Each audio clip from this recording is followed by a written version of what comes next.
warahmatullahi wabarakatuh. Hi everyone, welcome to Nutrisari Nutrition Sharing. Bersama saya Eva Nur Fidelia di sini akan menemani kalian dalam podcast kali ini. Pada podcast kali ini kita akan membahas mengenai salah satu permasalahan gizi yang ada di Indonesia, yaitu obesitas. Di mana obesitas sampai saat ini masih menjadi permasalahan yang belum dapat diatasi. Bahkan di Indonesia saat ini masalah gizi telah menjadi triple burden malnutrition atau 3 beban malnutrisi. Lingkup triple burden malnutrition ini meliputi gizi kurang, gizi lebih atau obesitas, dan defisiensi zat gizi mikro khususnya anemia. Oleh karenanya masalah gizi ini harus segera diatasi agar tidak menambah permasalahan gizi lagi. Nah, dalam podcast kali ini akan kita bahas secara tuntas mengenai obesitas bersama dengan narasumber kita yang super-duper cantik dan super-duper keren ini, yang merupakan salah satu mahasiswa gizi semester 6 dan juga salah satu pengurus ILMAGI atau Ikatan Lembaga Mahasiswa Gizi Indonesia, yaitu Kak Melia Munisa. Hai Kak Melia, apa kabar Kak? Alhamdulillah sehat. Alhamdulillah. Oke, kita langsung bahas aja nih ya Kak mengenai obesitas. Menurut Kamelia sendiri, obesitas itu termasuk penyakit atau bukan sih Kak? Sebenarnya kalau dikatakan suatu penyakit mungkin kurang tepat ya. Tapi obesitas itu dikatakan sebagai suatu kondisi di mana kadar lemak di dalam tubuh itu menumpuk gitu dan berlebih seperti itu. Nah, tapi kadar lemak tersebut itu bisa memicu suatu penyakit. Nah, jadi lebih tepatnya suatu kondisi yang dapat memicu suatu penyakit. Mungkin untuk penyakit-penyakit yang dipicu dari obesitas itu contohnya ada hipertensi atau tekanan darah tinggi, kemudian ada penyakit jantung koroner seperti itu, kemudian ada diabetes mellitus. Oh, jadi obesitas itu bukan penyakit tapi dapat memicu penyakit ya Kak? Satu kondisi yang dapat memicu penyakit. Oke, baik. Terus obesitas itu termasuk keturunan apa bukan sih Kak? Sebenarnya ada keterkaitan antara faktor genetik dengan kondisi obesitas ya. Kalau misalkan orang tua salah satunya itu terkena obesitas, memiliki kondisi obesitas, maksudnya anaknya itu berkemungkinan akan mengalami obesitas dengan persentase 40-50%.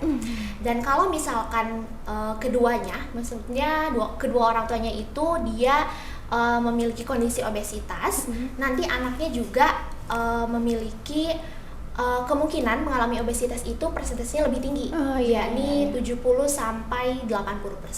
Oke, jadi ada kemungkinan ya obesitas itu dari genetik gitu ya Kak. Oke, terus untuk prevalensi obesitas di Indonesia itu berapa sih Kak? Menurut data Riskesdas 2018 ya, di Indonesia itu prevalensi obesitas itu mencapai 21,8%, dan angka itu naik sebesar 10,4% mulai dari tahun 2007. Wah, lumayan tinggi ya Kak, bahaya banget. Makanya kan masuk salah satu dari triple burden. Iya, wah serem juga ya Kak. Oke, terus obesitas itu mempengaruhi dari jenis kelaminnya atau enggak sih? Kayak perempuan itu lebih besar kemungkinannya atau laki-laki itu lebih besar kemungkinannya? Benar banget. Ada keterkaitan ya antara jenis kelamin dengan kondisi obesitas. Menurut hasil penelitian juga perempuan itu lebih berisiko mengalami obesitas. Mungkin bisa dikaitkan dengan faktor hormonal ya. Kalau misalkan dikaitkan dengan faktor hormonal itu ada yang namanya hormon estrogen di perempuan itu ya. Nah, seiring bertambahnya usia, hormon estrogen itu akan menurun, yang mana hormon estrogen itu kan berpengaruh terhadap sistem metabolisme ya. Jadi itu juga berkaitan dengan kondisi obesitas seperti itu. Kemudian perlu kita ketahui kalau misalkan antara laki-laki dengan perempuan itu kondisi fisiologis tubuhnya itu berbeda ya. Kalau laki-laki itu massa ototnya itu cenderung lebih banyak. Jadi kalau misalkan mengonsumsi kalori yang berlebih itu nantinya akan berkaitan dengan massa ototnya itu. Jadi kalori itu akan dibakar untuk massa ototnya itu. Nah, kalau misalkan perempuan itu kan massa ototnya tidak sebesar massa otot laki-laki ya. Jadi kalau misalkan dia mengonsumsi kalori yang lebih terus kayak lebih dari porsinya, nah itu tuh nanti bukannya terbakar ke massa otot, tapi malah jadi penumpukan lemak seperti itu, dan nantinya akan berdampak pada kenaikan berat badan juga. Jadi menyebabkan obesitas itu ya betul Kak. banget. Itu bedanya ya. Itu pengaruhnya ya dari jenis kelamin itu. Oke, untuk obesitas ini itu tuh dapat disembuhin apa enggak sih Kak?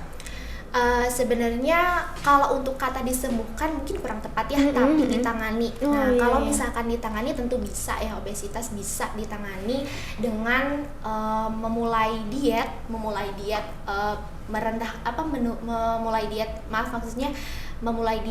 rendah kalori. Nah, rendah kalori, terus lebih meningkatkan asupan serat hariannya, kemudian bisa dengan meningkatkan aktivitas fisiknya juga, seperti melakukan aktivitas fisik selama 30 menit per hari seperti itu. Nah, itu juga bisa membantu menangani obesitas. Oke, berarti ini ya lebih ke mengatasinya ya. Bisa diatasi. Oke, terus ada nggak sih Kak dampaknya kalau tidak peduli sama tubuh yang mengalami obesitas?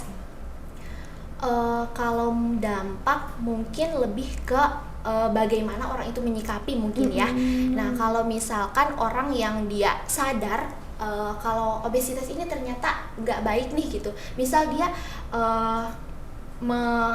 istilahnya dia bilang nggak apa-apa nih badan aku besar gitu, badan aku obes nggak apa-apa gitu, kan aku self love gitu, aku menerima kondisi tubuhku apa adanya. Sebenarnya itu salah ya. Jadi cara menyikapi itu tergantung si orangnya gitu. Jadi cara menyikapi obesitas itu setiap orang berbeda-beda. Kalau misalkan ada orang yang seperti itu, menurut aku itu salah ya, karena self love itu bukan berarti menerima kondisi diri ini seutuhnya seperti apa, tapi lebih ke itu berdampak buruk atau enggak gitu ke dirinya, seperti itu. Nah, mungkin kalau misalkan ada orang yang lebih aware akan kesehatan gitu ya, saat dia tahu kondisi tubuhnya itu dia mengalami obesitas, mungkin dia akan langsung melakukan mencari hal-hal yang bisa menurunkan kondisi si obesitasnya tersebut gitu. Mungkin dia bisa mencari-cari tahu gitu kan dari hasil penelitian, atau mungkin dia bisa pergi ke ke ahli gizi mungkin untuk membantu penurunan berat badannya agar dia tidak obesitas. Jadi tergantung kondisi dari si orangnya gitu. Menyikapinya akan seperti apa, seperti itu. Jadi jangan kayak berkedok dari self love itu jadi dia membiarkan obesitas itu ya Kak. Karena itu kan nggak baik kan. Iya, padahal obesitas itu bahaya banget ya Kak. Oke, terus gimana sih Kak? Coba tolong jelasin nih ya, cara mencegah dan menyikapi obesitas itu sendiri. Oke, mungkin untuk cara mencegah dan menyikapi itu kan kita tahu ya kalau di Indonesia ini ada yang namanya pedoman tumpang gizi seimbang. Betul. Jadi mungkin kita bisa menerapkan pedoman gizi seimbang tersebut, menerapkan tumpang gizi seimbang tersebut dalam kehidupan sehari-hari kita, karena itu tentu dapat berpengaruh ya untuk menangani kondisi obesitas. Sebagaimana kita tahu di tumpang gizi seimbang itu kan ada porsi-porsi terkait asupan gizi harian itu harusnya seperti apa ya. Nah, mungkin bisa menerapkan dari situ. Misal nih, untuk makanan pokok perharinya itu kita dianjurkan 3-4 porsi saja, seperti itu. Kemudian untuk sayur-sayuran itu sebanyak 3-4 porsi perharinya. Kemudian untuk buah-buahan 2-3 porsi. Kemudian terkait sumber protein hewani atau nabati itu dibatasi sebanyak 2-4 porsi. Dan untuk yang lebih lebih harus ditingkatkan lagi kesadarannya itu terkait dengan pembatasan gula, garam, dan minyak. Nah, untuk gula sendiri itu perharinya kita dibatasi sebanyak 4 sendok makan. Kemudian untuk garam itu sekitar 1 sendok teh. Kemudian untuk minyak itu sekitar 1 sendok makan perharinya. Nah, selain itu di dalam tumpang gizi seimbang juga ada yang namanya untuk penerapan pola hidup sehat ya, pola hidup sehat. Kita seperti harus meningkatkan aktivitas fisik gitu ya, membiasakan untuk menghindari sedentary lifestyle gitu ya, kayak mengurangi rebahan, tapi kita harus meningkatkan aktivitas fisik kayak gitu. Kayak misal per hari nih kita melakukan aktivitas fisik ringan kayak jalan-jalan gitu sekitar 30 menit per hari kayak gitu. Nah, itu bisa membantu menangani obesitas kayak gitu. Selain itu di tumpeng gizi seimbang juga ada yang namanya anjuran untuk meningkatkan ini, bukan meningkatkan sih, pada umumnya kan tiap orang itu butuh cairan perharinya itu untuk air minum itu sekitar 8 gelas per hari ya. Nah itu tuh bisa nih dibiasakan gitu.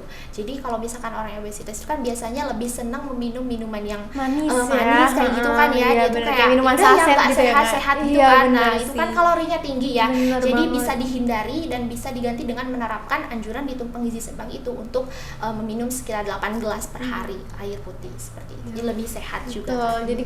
Jadi tumpeng gizi seimbang itu penting banget Benar, ya buat penting diterapin banget. untuk memulai pola hidup sehat gitu ya Benar, kayak. iya. Apalagi kaum sekarang ini Gen Z itu senengnya rebahan, emang Bener susah banget meningkatkan ya. aktivitas fisiknya itu ya Kak. Sedentary lifestyle itu emang Bener. benar-benar di generasi sekarang itu suatu hal yang lumrah mungkin Iya, ya, kayak sih. lebih senengnya itu ya udah kayak nonton kayak gitu-gitu daripada mereka melakukan aktivitas fisik yang ternyata aktivitas fisik itu sangat berpengaruh gitu Iya, terhadap bener kondisi banget. obesitas gitu. Dia Iya. bisa membantu gitu menurunkan bukan menurunkan sih, lebih ke membantu untuk Menghindari kita obesitas dari itu. terkena obesitas seperti itu.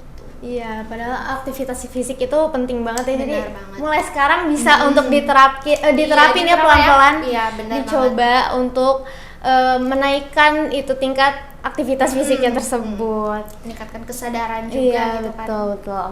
Oke, terima kasih banyak Kak Mel ya udah mau jadi narasumber kita pada hari ini.